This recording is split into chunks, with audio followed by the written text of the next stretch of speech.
All right. For those of you who don't know, my name is Kevin Potter. I'm the Chief Deputy of the Sheriff's Office, and I'm also the County Emergency Manager. There's a grant. We take a grant that pays for the emergency manager part of thing, and I'm considered part-time emergency manager. And Marcia, raise your hand. She's also on the grant, helping me part-time with emergency management. The number one question I get asked when people find out I'm the emergency manager is, so is the county ready for a disaster? And let me go over some of the things that the county's done today, or to prepare us for that. The first thing you got to understand is where the county fits. If we had a disaster, Brigham City has flooding. It's Brigham City's problem. If it gets bigger than Brigham can handle, they ask the county for help. We belong to northern six counties are in a Homeland Security region. If it's a bigger problem, we go to them for help. If it's a bigger problem than that, we go to the state. And if it's a bigger problem than that, then we go to FEMA. But even if we call FEMA, even if we have flooding bad enough, it's FEMA down here. These are still our problems in Box Elder County. It's Brigham City's problem. FEMA has some programs. People think that, like Katrina, you saw some housing and you think that they come in and take care of everything, and people were getting checks and having money. That's a very rare occurrence. Most of the time when FEMA comes in, all they do is they help cities and counties, states rebuild roads, bridges, wastewater facilities, things like that. They do have some low-interest loans if people's houses are destroyed and they need help getting in some other place. And they will help with temporary shelters. You saw that in Katrina a little bit. But FEMA, the answer is FEMA expects everyone here to have homeowners insurance that covers us in a flooding, in an earthquake, or whatever. How many people have earthquake insurance? It doubled my policy. It's expensive, but that's what the solution is. If you don't have it, there's very unlikely FEMA doesn't come in and make you whole. You're expected to have insurance. So this room that you're in is the county prepared for disaster. This room that you're in is actually our emergency operations center. It doubles as that. If you've never seen it set up, you see the row down the middle. We can put tables, plug in computers, phones. That cabinet's full of cell phones and portable phones. You see we get TVs on the wall. The room next door that's a weight room actually has an amateur radio in it. So if all the communications are down, we can still work with amateur radios who'll be in schools and hospitals, etc.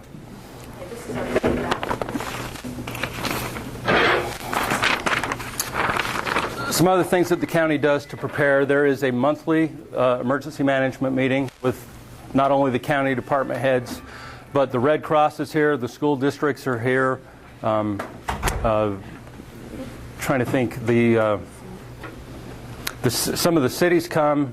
It's the health department's here, and that we meet every month. There is a Bear River Emergency Planning Council that meets once a month at the Tremont Hospital.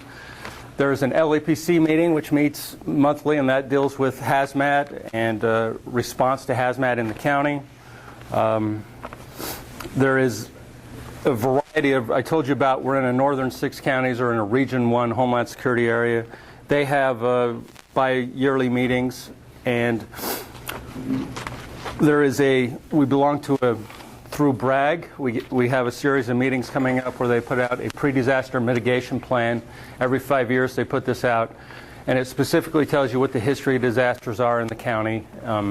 It's on their website. If you go to BRAG's website right now and look up plans, you can see there's a lot of good detailed information about 100-year history of the county and where the floods have occurred, where the earthquakes have occurred. Biggest earthquake in the state of Utah ever? Who knows? Right by Cordell's house. Box Elder County's had the biggest earthquake ever in the state of Utah. There's also has been formed a Region 1 Incident Support Team. That means the northern 6 counties have had some FEMA training, and they could send a team to different counties. If the earthquake was just in Cache County, the Wasatch Front was fine. Members of this team would go over there in their EOC and help them get through the event. Same thing for here if it was Box Elder locally. The reason we can't plan on them is if it was an earthquake centered along the Brigham-Ogden Fault, these are all people like me, like the sheriff, and you have to do your regular jobs. You're not free to go to another county. So our local department heads, either them or their designees, are going to come help the county get through the first week, 2 weeks, who knows, until we can get some help in the EOC. But one of those teams exists. Salt Lake also has a team, and there's teams from other states. So at some point, we'll get some professional help in our EOC room, some FEMA-trained people. But in the meantime, we have that monthly meeting every month so that we can get through until that happens. We're part of the Northern Utah Healthcare Medical Surge Coalition, which is hospitals and clinics. If they have an event that exceeds our capacity, what the plan is and how we get help and how we move patients. We have emergency notification in the mass notification system in the county. It's a system called City Watch. It collects your home phones or through the 911 system. If you have a home phone, we can if we circle an area on a map, put out a message, you'll get it on your home phone. You can sign up your cell phone if you go on the county's website. There's a way to enter your cell phones. We also just added another company this year because the problem with entering your cell phones is it takes a little bit of time and it's not easy, and we're used to easy, and it doesn't work for smartphones as well. So a company called Ping4 saw that we had a gap there, and they came and offered basically for free. They'd use our product, and we're hoping you'll buy it in the future. But you can, if you have a smartphone, all you have to do is download the app called Ping4 Alerts. So if we had an event and we had to circle the fairgrounds and put out a message, if you got a smartphone and you've downloaded Ping4 Alerts, you'll get the message. If you've registered your cell phone with City Watch, you'll get the message. If it's in that circle, the ferry is a bad example. That's your house. It's tied to your address.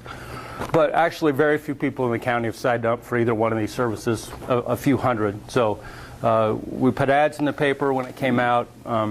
We promoted at these emergency management meetings, but a lot of time it's the same old people hearing the same old thing. These people are registered, the other ones aren't. So that's a good thing to do if you've got a scout group or a church group or something you're looking for an activity to do. Make sure everybody's signed up for the emergency notification systems.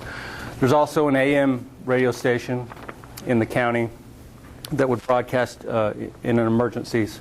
It's one that does the weather right now. You can't do commercials or everything because you need a license if you do commercials, but it would be a way to get out information in about a 15 square mile around Brigham City. We have an emergency plan. This is if you want to take a look at it, pass it around. That's a plan that talks about what is the responsibility if we have an event. Who's responsible for what are the elected officials doing, different department heads, what the emergency operation looks like, financial management, cost recovery policies, continuation of government, and it's also broken up into emergency support functions, meaning who's going to take care of communications, who's going to take care of law enforcement, who takes care of fire, roads, public information. And the answer is we don't ask Bill's guys or the roads guys, right? Communications, dispatch. We don't ask people to do things they're not trained for, with the small exception of if we have a major earthquake, I could see us closing down the Justice Court for a couple of weeks and using that building as something else, setting up a phone bank system. We're not going to ask you to drive a backhoe, but you might be asked to do something outside your normal job during the event. So we go back to, I get asked all the time if the county's ready. The county's ready. We meet regularly. We do exercises regularly. I know how to get FEMA here if we have an event. But the real question is if your community's prepared. Are you guys ready? If people have food storage, if they've joined CERT teams in their neighborhood, if they're ready to help their neighbors, we're going to be okay. If they haven't, it's going to be trouble because we don't have enough. We barely have enough cops and ambulances and fire trucks to handle normal stuff. If a big accident on the freeway can use every ambulance we've got. So imagine an earthquake. You could have people seriously hurt, dying, and you won't see a cop, a fire guy, ambulance down your street for God knows how many days. So the answer is, if we're prepared in the county, the government, we know who to call. We're doing what we can with the budget we can. But personal preparedness, that's the same strategy. Personal preparedness is the same strategy for earthquakes, country, Florida, hurricanes. Wherever you live, the number one strategy is, are the people prepared?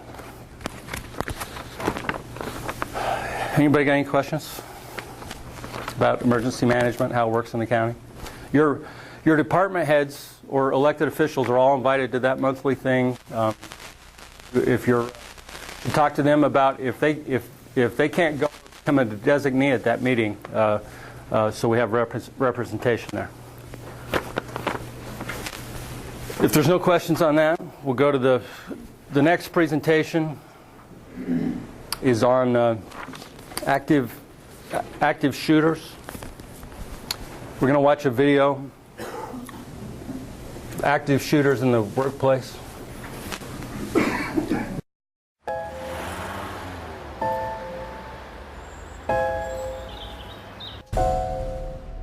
It may feel like just another day at the office,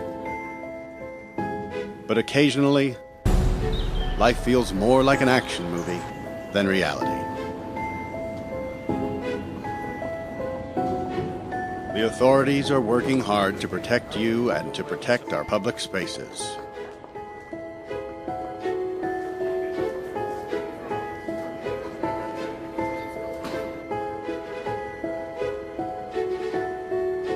But sometimes bad people do bad things. Their motivations are different. The warning signs may vary, but the devastating effects are the same. And unfortunately, you need to be prepared for the worst.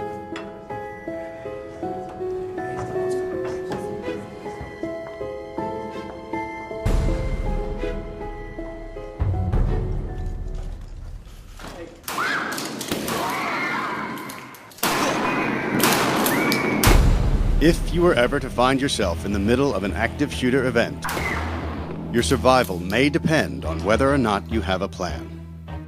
The plan doesn't have to be complicated. There are 3 things you could do that make a difference: run, hide, fight. First and foremost, if you can get out, do. Always try and escape or evacuate, even when others insist on staying. Encourage others to leave with you, but don't let them slow you down with indecision. Remember what's important: you, not your stuff. Leave your belongings behind and try to find a way to get out safely. Trying to get yourself out of harm's way needs to be your number 1 priority. Once you are out of the line of fire, try to prevent others from walking into the danger zone and call 911.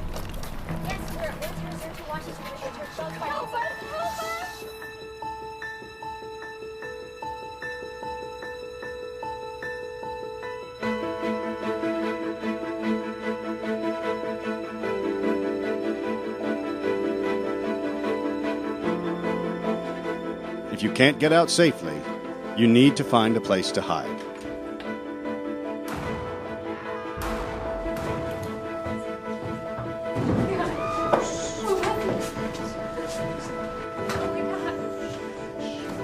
Act quickly and quietly. Try to secure your hiding place the best you can. Turn out lights, and if possible, remember to lock doors. Silence your ringer and vibration mode on your cell phone. And if you can't find a safe room or closet, try to conceal yourself behind large objects that may protect you. Do your best to remain quiet and calm.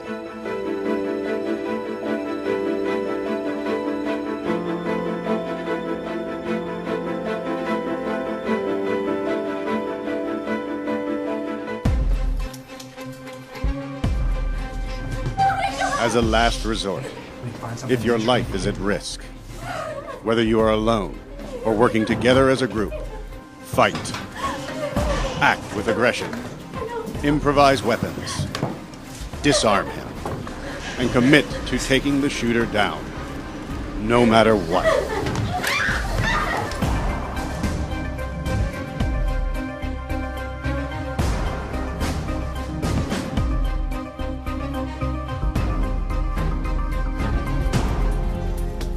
Try to be aware of your environment. Always have an exit plan. Know that in an incident like this, victims are generally chosen randomly. The event is unpredictable and may evolve quickly. The first responders on the scene are not there to evacuate or tend to the injured. They are well trained and are there to stop the shooter.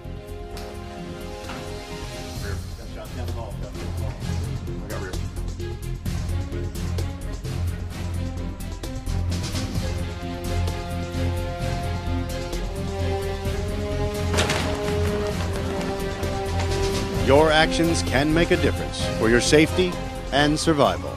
Be aware and be prepared. And if you find yourself facing an active shooter, there are 3 key things you need to remember to survive. Run, hide, fight.